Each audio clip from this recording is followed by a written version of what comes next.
தமிழடியான் சொந்தங்கள் அனைவருக்கும் வணக்கம்.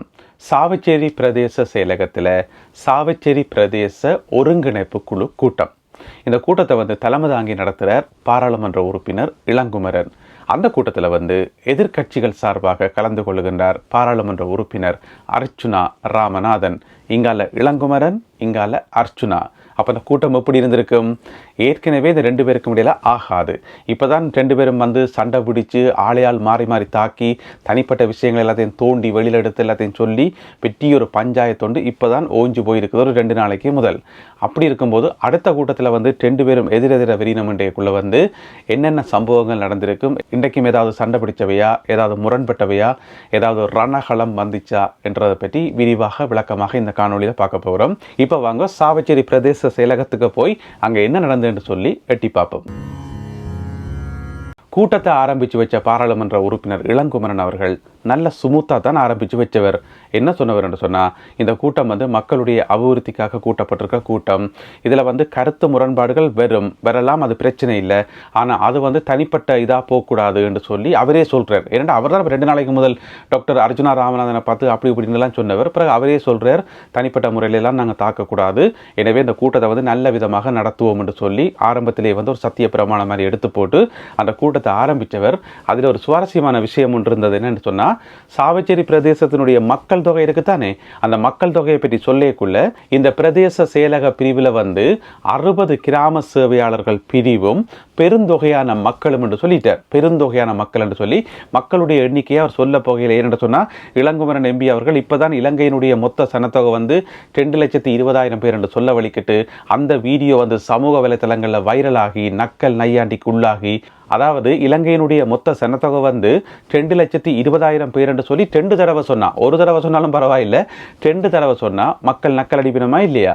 எனவே அப்படியான ஒரு பிரச்சனைக்குள்ள இப்பதான் இளங்குமரன் எம்பி அவர்கள் சிக்கிப்பட்டவர்.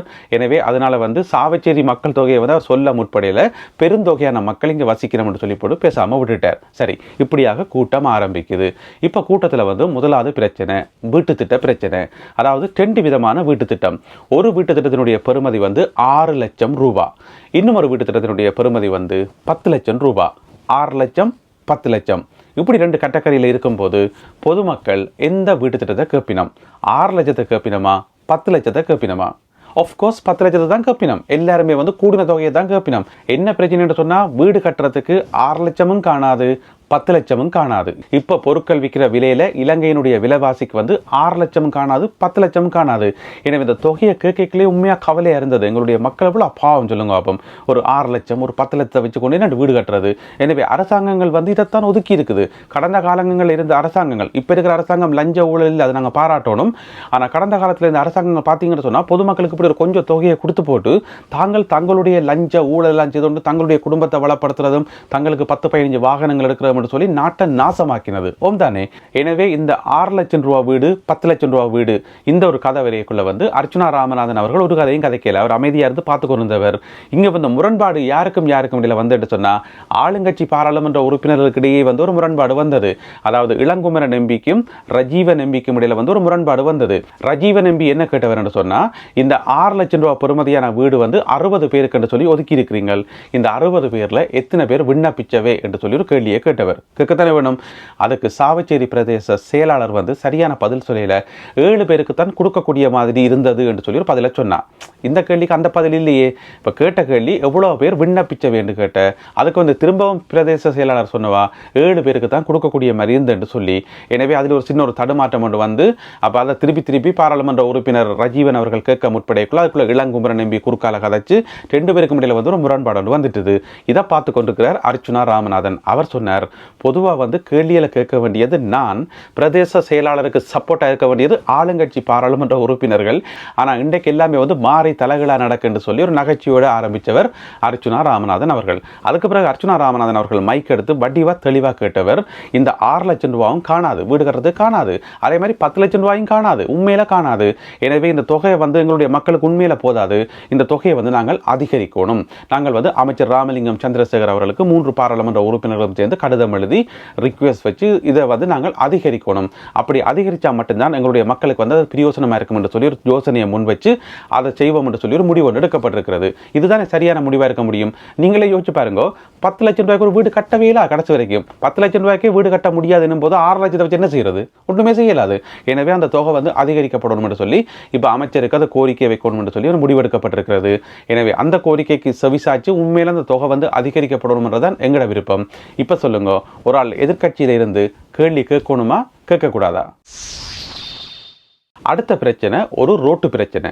அதாவது வெறும் 300 மீட்டர் நீளமான ஒரு சிறிய ரோட்டு நீண்ட காலமாக புனரமைக்கப்படாமல் அது பாவிக்கவே முடியாமல் இருக்காம். அது கடற்கரை நோக்கி போகிற ஒரு ரோட்டாம். எனவே கடற்கரைக்கு தொழிலுக்கு போகிற மீனவர்கள், அந்த பகுதியில் வசிக்கிற மக்கள், குடும்பங்கள் எல்லாருமே வந்து அந்த ஒரு வீதியத்தை நாம் பயன்படுத்தினோமாம். ஆனால் நீண்ட காலமாக வந்து அது புனரமைக்கப்படாமல் கிடக்காமன்னு சொல்லி பொதுமக்கள் சார்பாக ஒரு கோரிக்கை ஒன்று வைக்கப்பட்டது. அதுக்கு வந்து யார் நிதி ஒதுக்குறது, எப்போ அந்த வேலை செய்யறன்னு சொல்லி மாறி மாறி டிஸ்கஷன் போனது. அதுக்கு பாராளுமன்ற உறுப்பினர் இளங்குமரன் ஒலிம்பியோர் பதில் சொன்னார். இது வந்து கடற்கரை நோக்கி போற வீதி என்றபடியால நாங்கள் கடற்றொழில் அமைச்சோட கதைச்சு அவர்களுக்குள்ளால நிதி ஒதுக்கி இந்த வீதியை போடுவோம் என்று சொல்லி. அப்போ அந்த பதில் ஒரு சரியான பதில் மாதிரி தான் இருந்தது. அதுக்கு வந்து பாராளுமன்ற உறுப்பினர் அர்ச்சுனா ராமநாதன் அவர்கள் குறுக்கிட்டு, இல்லை இது வந்து உண்மையிலேயே கடற்றொழில் அமைச்சு இந்த ரோட்டை போட்டு கொடுக்குமா, அது உண்மையாக தான் நீங்கள் சொல்கிறீங்களா இல்லை சும்மா சொல்கிறீங்களா? ஏன்னு சொன்னால் கடற்றொழில் அமைச்சு இதுக்கு முதல் வேறு எங்கேயாவது ரோட்டுகள் போட்டிருக்கான்னு கேட்டவர் கேட்கத்தானே வேணும். ஏன்னு சொன்னால் கடற்றொழில் அமைச்சு வந்து இதுக்குள்ளே தலையிட்டு ரோட்டை போட்டு கொடுக்குமான்றது ஒரு சந்தேகம் தானே. எனவே அது ஒரு கேள்விக்குறி. அப்போ அவர் பிரதேச செயலாளருக்கு சொன்னவர், உங்களுக்கு வர்ற நிதியில் வந்து இந்த ரோட்டத்துக்கு முதலாவதாக போடுங்க, அந்த அபிவிருத்தி திட்டங்களில் வந்து வீதி அபிவிருத்தியில் வந்து இந்த பர்டிகுலர் ரோட்டை வந்து முன்னுக்குத்திக்கு மேலே வையுங்கோ, அதுக்கு வந்து நிதியை ஒதுக்குங்கோ, அப்படி ஒரு ஆப்ஷனையும் கொண்டு வருவோம். கடற்றொழில் அமைச்சு போட்டு கொடுக்குறது போட்டு நாங்கள் அப்படி இருக்க முடியாது.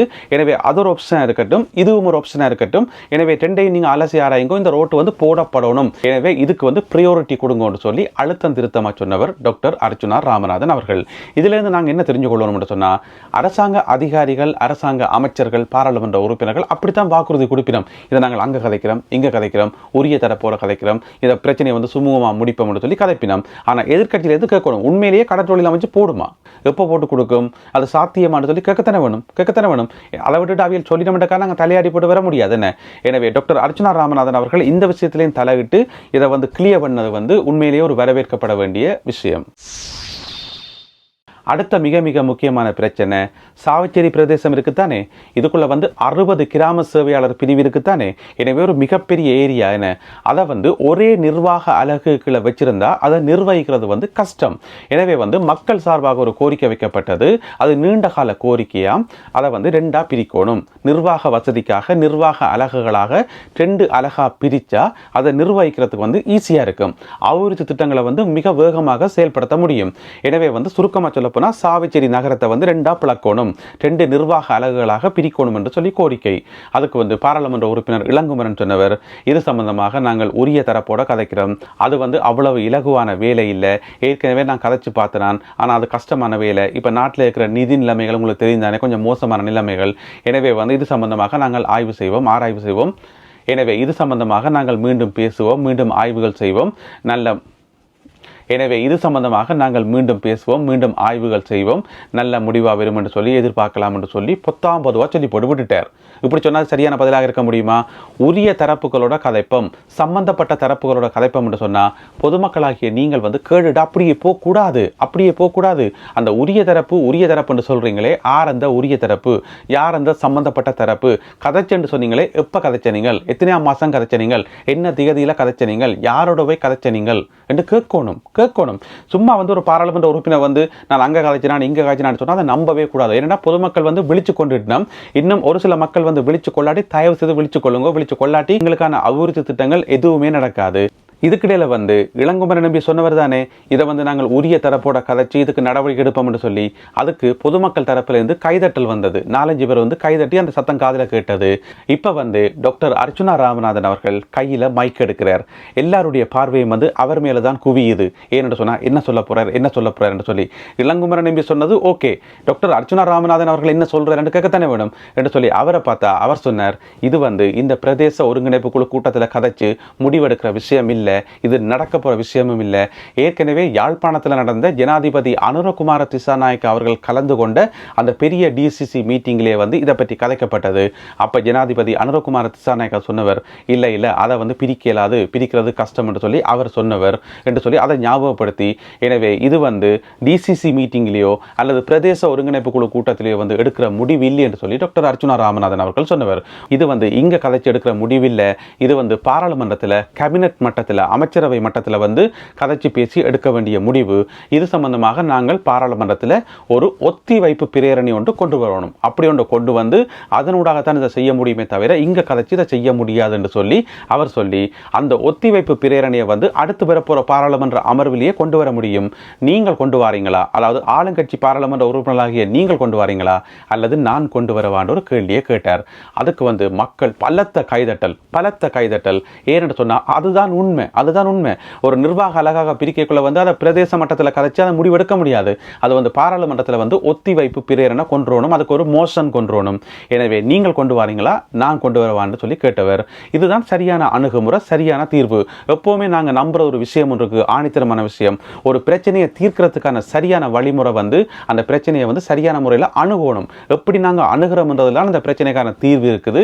எனவே இது வந்து பாராளுமன்றத்தில் ஒரு ஒத்திவைப்பு பிரேரணை கொண்டு வரணும் என்று சொல்லி டாக்டர் அர்ச்சுனா ராமநாதன் அவர்கள் தெளிவாக சொன்னவர். அது மக்களும் அதை ஏற்றுக்கொண்டார்கள். மக்கள் தங்களுடைய கைதட்டல் மூலமாக அதற்கு அங்கீகாரம் வழங்கினார்கள். எனவே சுருக்கமாக சொல்ல போனா கலகம் பிறந்தால்தான் அதுக்கு ஒரு சரியான தீர்வும் கிடைக்கும். இன்றைய திகதியில் எங்களுக்கு கிடைச்சிருக்கக்கூடிய ஒரு கலகக்காரன், மக்கள் சார்பாக கேள்விகளை கேட்கக்கூடிய, உண்மைகளை வந்து வெளியில கொண்டுறக்கூடிய ஒரு கலகக்காரன், அது வேறு யாரும் இல்லை, டாக்டர் அர்ச்சுனா ராமநாதன் அவர்கள்.